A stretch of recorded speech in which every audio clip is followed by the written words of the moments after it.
I have been making some videos about the political climate in the last couple of months with on the local level, and I was actually going to make a primary video because, as we know, the primaries here in Colorado are June 25th. So you got to get those ballots in by June 25th, and you're up against another opponent here for the 5th Congressional District. Right. So for those who are watching who don't know what that means, because there's local seats and then there's obviously national seats.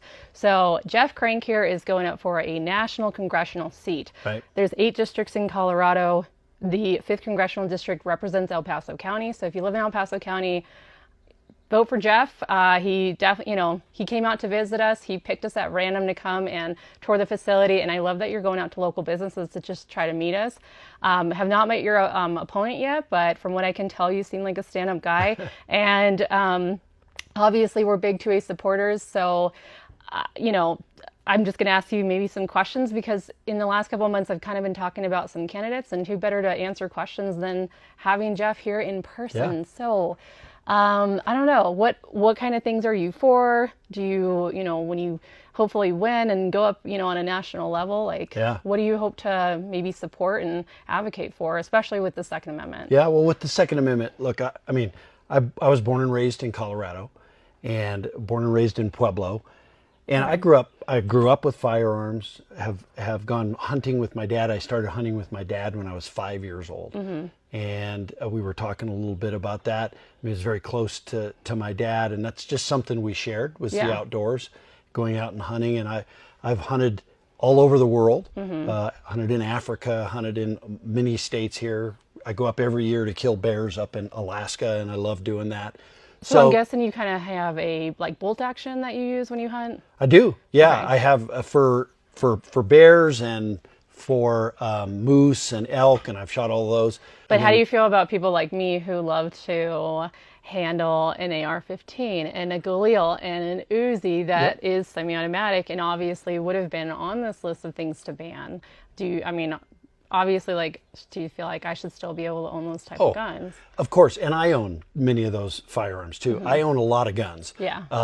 Some of them are I own AR-15s, I own AR-10, I own lots of different firearms, because I enjoy hunting and shooting, and I enjoy all aspects of that, and I enjoy the Second Amendment. Because I know a lot of people are saying that your opponent is the true pro 2A supporter. Yeah. But I'm like, no, Jeff's a hunter too. He's definitely pro gun. Yeah. I don't know why your opponent would just be the only 2A supporter when clearly you definitely do support. You're just more of a hunter, so maybe that's kind of what you gravitate towards. Well, it is, but I've also been very involved in the Second Amendment and the fight. First of all, I have an A rating from the NRA. Mm-hmm. I am supported by the Pikes Peak Firearms Coalition PAC. I spent 30 years being a member of the Pikes Peak Firearms Coalition. I was the president of the Pikes Peak Firearms Coalition. I helped them form their PAC back in the early years. I'm supported by the Colorado Shooting Sports Association. And a lot of law enforcement, like Joe Roybal, who's our sheriff, and he's a good Second Amendment supporter. Yeah. But I've been in that fight for a long time. Many people remember back when the last time that the Democrats in the legislature did a big gun grab was with Senator John Morse from Colorado Springs and 2 other Democrats who voted to do the magazine ban. Yeah. And I got very involved in that. I worked to recall Senator John Morse. He didn't care for me very much. Okay. I did that on the radio, worked real hard for it, helped gather signatures, and to get Bernie Herpin, who's pro Second Amendment. Because I hate the magazine ban. The magazine ban's crazy. That was one of the first gun bills that was really implemented in Colorado that got passed in a really long time, and I feel like that's when our state kind of started to go a little bit left, and then now in the last legislation it was just horrible. So I personally testified against the gun store permitting bill, the gun storage permit bill, the new concealed carry training bill, and obviously the assault weapons ban bill, and the excise tax bill, which will be more than likely on this November ballot. And that's going to really affect the hunters specifically, especially because how expensive is hunting ammo? And now you add an additional 6.5% sales tax off of what you're already paying for sales tax. Don't you think that's wild? I think it's crazy. And every bill you mentioned is intended to stop law-abiding citizens from owning firearms. And and that's the common theme, right? Is that they're trying to stop law-abiding citizens. They're not stopping I mean, the whole idea, and we all talk about this, those of us who support and defend the Second Amendment, we all talk about it. The whole point of these laws by the left is to just stop law-abiding citizens. If you are, the whole point of a law is to stop someone who's going to obey the law. Right. So we have criminals who are out there, they're stealing firearms, they're Right. getting them, buying them on the streets. They're not going to be deterred by another law that says you can't have a magazine that has 15 rounds in it. Yeah. It's crazy. Well, I really like that, you know, when you talk, you kind of speak like very from the heart. It sounds very genuine. You actually, like, you had told me when you first came in that you had met my mom years ago. Yep. So my mom knew was, your mom. yeah, she was on the, she was chairman of the board for the county commissioner's office. that's She right. kind of got involved politically, and she did not, like I was telling you, did not have a disingenuous bone in her body. Yeah. And she had kind of been a good role model to show me that you can still have, you know, a good character and be running on a political level and Right. hold a seat on a political level. And honestly, I really kind of saw a little bit of her in you. Oh, what an honor. And so that's why I'm just so, like, you know, proud that you came out to see Dragonmans and stuff, Yeah. because, you know, I really, really want, you know, some really strong, honest politicians, you know, representing Colorado. And I Yeah. think that means so much. And but anyway, so what else? Is there anything else you want to say? First of all, what an honor to say that. I knew your mom well, and did a lot of stuff in the party with her, and obviously saw her when I came in the store so many times. And integrity and ethics does matter, and it should matter, right? Yeah. We want people to know that gun owners are people of integrity. They're honest. Yeah. You know, we talk about that all the time. We are law-abiding citizens. Yeah. And we want to defend our Second Amendment because of that. And so, I mean, I've never been more honored than you to Yeah. tell me that reminded me of your mom. She was a great lady. When I hear these politicians talk that are just really on the surface and just tell you what you want to hear, and then they Yeah. don't really live up to what they promise Yeah. you and all of this stuff, like, Right. I just, you know, I want Colorado to be restored as, you know, a state with integrity. And Yeah.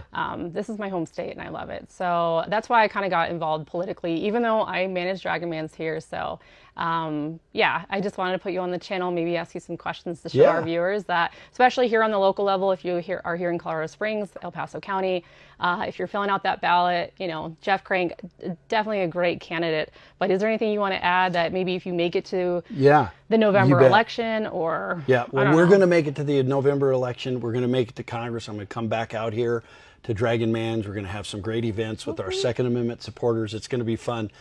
But look, the gun rights are under assault. There's just no doubt about it. The left is insistent on that. You talked about, you know, ammo taxes. When they can't go to guns and the Supreme Court stops them on guns, they go to ammo. Yeah. Because they know guns are useless if you don't have ammo, Yeah. right? So they're going to continue to do that. We need to continue to be vigilant.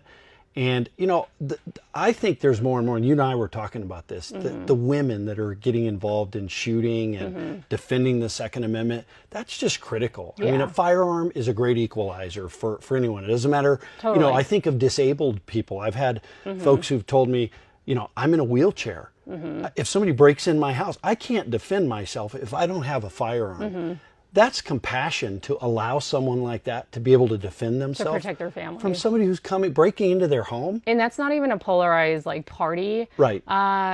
topic. I mean, many people who are left leaning, they like to be able to protect their families too. So this Yeah. isn't just like a Republican topic, and the Republicans aren't the only ones being attacked. Like, Yeah.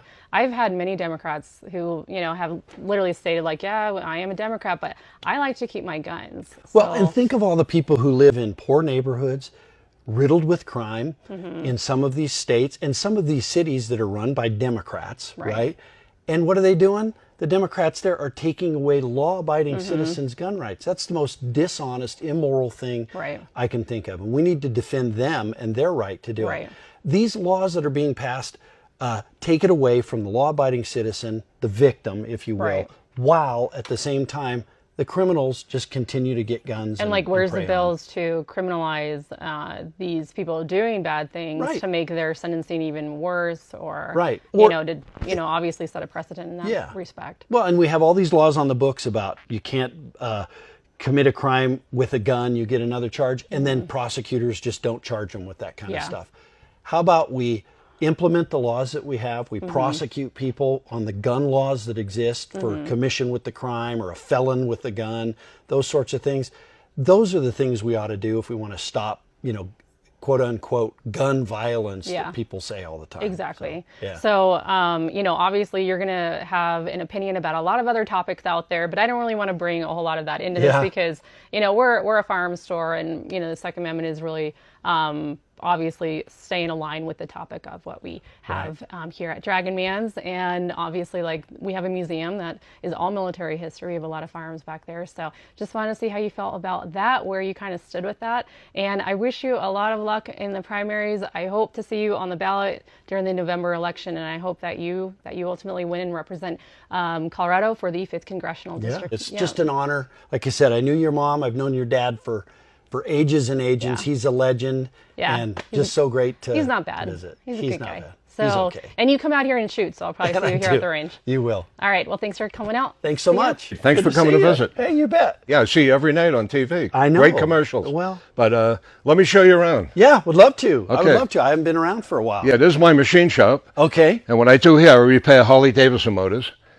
That's my Dragon motorcycle. Yes, I remember this one. Yep. Now, I've never seen you. Do you ride it? Very rare, because I have other bikes I ride. This is hard to ride, and it shoots fire out of their mouth, but that's how I got my nickname, Dragonman. Right, okay. I got 142 vehicles in the back in my museum. It really grew. It's 78,000 square feet. Wow. All my machines are set up here. This is all the work I do every day, and I knock them out.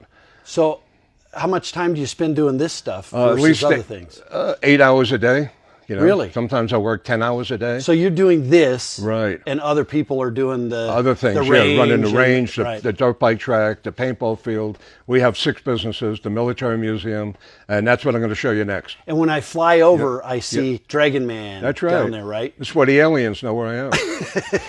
That was a good idea, huh? That was a great idea. Okay, Is let's- that your idea, Mel? Yeah. Oh, yeah. Of course. Everything's my idea. See, after I rebuild the motors, I run them right here. Awesome. Yeah. And then we ship them out Where do you get them? from all over the United States.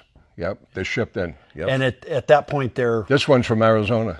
they're not. Most of them aren't working, or They're they're blown barely up. working, Yeah, there's something definitely wrong with it. And there's less and less shops in the United States doing what I'm doing. Right. 'Cause, So what do you do with this then? You sell it? Well, I take it. Look, it looks like brand new. I take Yeah. the whole thing apart. The first thing we do is clean everything Right. and glass beat it. See, there's a glass beating machine.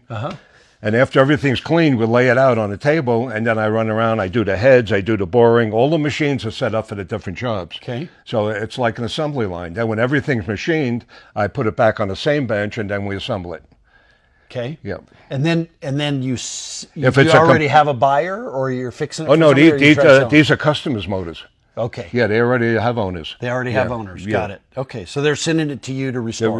rebuild, right? Got it. Okay. Awesome. And I've been doing this work for 57 years. So I've been coming in here for a lot of years, and I had no idea you did all of this Most because I peop- come to the gun stuff. Right. Most people don't even know I do this. Yeah. I don't even advertise I do this in town. Yeah. It's nationwide. Yeah. Mostly for other dealers around the country. Awesome. It's all the stuff they take in. They say they do, but they don't. Yeah. I do it. You do it. All right. That's great. That's amazing. Okay, Jeff, let's All go in the right, back. Let's do it. And when do you do tours? Wednesday, Friday, and Sunday. Yeah. Sunday's the busiest because most Yeah. people are working on a weekday. But let me show you my D-Day. Okay. Yeah. Yeah, I did a nice video yesterday for D-Day. Yesterday Did ya? was June 6th. Yeah. So this represents Omaha and Utah Beach. Wow. Right. I have 7 machine gun bunkers like this in the museum. You don't get any more realistic than this. Everything is 100% original. Isn't that something? This is a That big is. accomplishment. This is. Yeah. That is amazing. I show the people the guns they use, the bullets, the uniforms they wore. I got machine gun bunkers. And you got to keep in mind, these are real bullets and real guns. Since I don't have anything to do with the government, everything could be real Yeah. because it's my personal collection. Yeah. Wow. Yeah. Yeah, we got the, over here, we got the pup tents. We got the, Man. This is the searchlight that the Navy used to signal these ships, from the beach with the original generator. That's a grease gun, 45. This is the way the hand grenades were shipped overseas. The dynamite's dated 1942, but all the powder's out. Yeah. Wow. Okay, look at this. Now, So how do you acquire all this? I deal with 5 collectors overseas, and they all get shipped there. I spent over $10 million on everything you're looking at, and it already doubled in price. Wow. Yeah. I got over 1,600 uniform mannequins, over 2,500 working weapons in the museum, and we go all the way back to the American Revolutionary War, George Washington, our first president, 1789. That's okay, amazing. Here's my 60 millimeter mortar. Okay. Here, check this out. Here's the cooking equipment. Take a look at the pots here. They're dated 1943, 1945. Wow. See the dates on them? That's amazing. And there's the Camel cigarettes. Whoa, that's so cool. I even got the porta potty. Where's the porta potty? Yeah, right here. I go. Oh my goodness. Yeah, I've not never only the seen that. porta potty, but here's the GI issued Army toilet paper. Look at that. Yeah, look at that for Army use only. That is so cool. Yeah, and the soap here is made out of horse fat. Wow. That's what they washed up with. That's Isn't amazing. that something? So, I mean, the fact that you can even find stuff like that. Yeah. Well, the Did you collectors. do it online or no, what? these guys I deal with, Yeah. 5 of them, they find everything. They send me pictures. They tell me what they want for it. Yeah. I say yes or no. If I say yes, I send them a check. Within 30 days, the box is here. That's amazing. Yeah. Yeah, this is a big And accomplishment. they're finding it probably from people from veterans or families of Yeah, veterans. yeah. Well, that's what all happened in Europe. Sure. So it's all Right. it's stuff all over the Yeah. place. My dad was in World War II. He was in the Oh. Pacific Theater in the Navy. He was at the Battle of Okinawa. Oh, wow. And My dad was in the Air Force. Oh, he was? Yeah, he was a bombardier on the B-17 bombers. In World War II. Yep. Where was he stationed? He did 13 missions all over. Well, he didn't really like to talk about it a lot. Yeah, but, neither did my dad. Yeah. All he really had to do was 8 missions, and then you don't have to go up again. They give the other people. Yeah. He volunteers 5 just more kept times. going, huh? I said, how come you volunteer, right? I wouldn't be here if you got shot down. Yeah. He goes, well, they needed me. Yeah. You Yeah. know, that's the way I people think look of that. back then. So my dad was at Okinawa. Yeah, wow. And I talk about that like when the decision to drop the nuclear bomb. Yeah. Because Truman made that decision, I'm here on this earth because Right. I think about that. If from Okinawa they would have had to go invade Japan. Yeah, Japan, yeah. And they were talking about 80% casualties. Oh, and for all that. sure. My Them dad guys probably don't- never would have survived. They don't that. want to give up, Right. them Japanese. Yeah. So Yeah, so real fast, let me just Yeah, show you a little sure, more. yeah. Okay, so these are uniforms that right. represents the soldiers going all the way back over 30 years that worked for me on the weekends, from Fort Carson. I used to give them jobs on the weekend to run the paintball Yeah. field, the shooting range. Okay. So I got real good friends with them, going out for dinner with them and everything. Yeah. I said, when you go overseas, take a picture of you wearing the uniform. oh, that is cool. And when you come back, give me the uniform and the picture, and I'll put you in the honor row. That's amazing. Yeah, isn't that something? That really is. That was a good idea. That was. Yep. And look at all the stuff they brought me back. If it wasn't for the Fort Carson soldiers, Yeah. I wouldn't have 90% of this. But they brought me back all the original uniforms. That's incredible. Yeah. Yeah. Okay, Jeff. Well, thanks a lot for Okay. coming to my museum and stuff. I got to get Now, back to work. You got it. I Yeah. understand. And I hope know. you get in. We're going to help you. We're going to support you all we can. You're the best, Dragon Yep. Man. Keep You up got what it. you're doing. You're a Okay. legend. All right. Well, thank you. All right, buddy. Have a good day. You too.